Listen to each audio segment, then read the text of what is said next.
All right, let's dive right back into this explainer.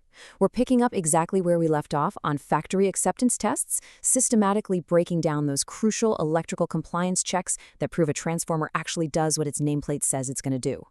So in the first part of this explainer, we established something really important. The transformation ratio, or TTR, and the phase displacement checks each verify very different things. TTR proves the turns count is mathematically perfect, while phase displacement makes sure the connections are facing the right way. But here's the kicker. Neither of those tests catches physical defects inside the tank. You could literally have a mathematically perfect ratio and flawless phase alignment, but still have a totally compromised transformer. And that is exactly where the winding resistance test steps in to completely close that diagnostic gap. We use a precision DC resistance bridge on each individual phase, injecting a direct current and measuring the voltage drop to find the exact resistance of those copper or aluminum windings. This test doesn't care about the magnetic ratio. It is strictly looking at physical integrity to catch those sneaky manufacturing defects that you just can't fix out in the field. Now, you might be wondering, what exactly counts as a passing grade here? Well, the golden rule of thumb for this FAT check is that DC resistance between phases typically needs to match within just 2%. Since the coils are wound on identical machines with the exact same lengths of conductor, their physical resistance should be basically indistinguishable. If it drifts beyond that 2% margin, that is a massive red flag pointing to a loose connection, a damaged strand, or a tap changer problem. And as a quick warning here, if you see a transformation ratio error, that usually means a turn count fault. That's definitely not field repairable and typically means factory rework or flat-out rejection. Let's look at this in practice. We've pulled actual factory acceptance test data from a Schneider 2500 kVA hermetically sealed transformer. Just look at these primary side phase resistances: 127.48, 126.52, and 126.51 milliohms. I mean, these values are incredibly tight, literally just fractions of a percent apart from each other.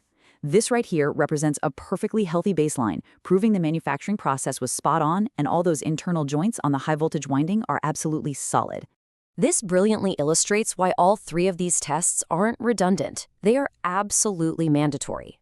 Think of it kind of like a tailor checking a custom suit before giving it to a client. The fabric length, that's your ratio test, checking the turns count. The pattern direction, that's the phase test, making sure connections face the right way. And the seam strength, that is your resistance test, hunting for physical defects. It's three entirely different checks for three entirely different failure modes. But, what happens when things don't go according to plan?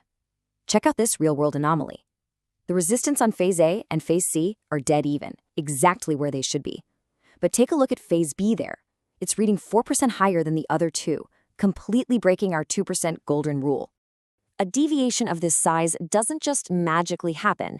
It points directly to a physical problem, specifically a poorly crimped internal connection. But because it was caught early right there on the factory floor during the FAT, it's just a simple rework issue.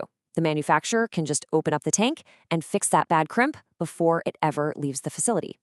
But here's the truly scary part, and honestly why this matters so much. If the engineers had only looked at the passing TRTR and the passing phase displacement, this transformer would have shipped.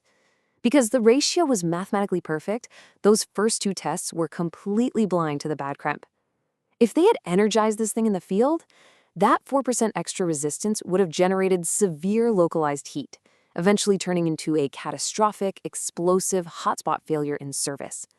Okay, time for a quick interactive check based on what we've learned across both parts of this explainer. It's the same question from part 1, but now you know the answer.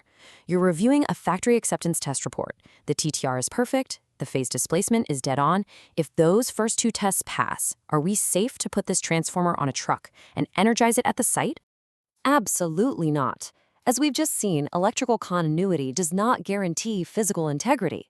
A resistance deviation must always be investigated, regardless of how great the other numbers look. Going back to our tailor analogy, if you don't catch a weak seam before you wear the suit, it's going to rip the second you sit down.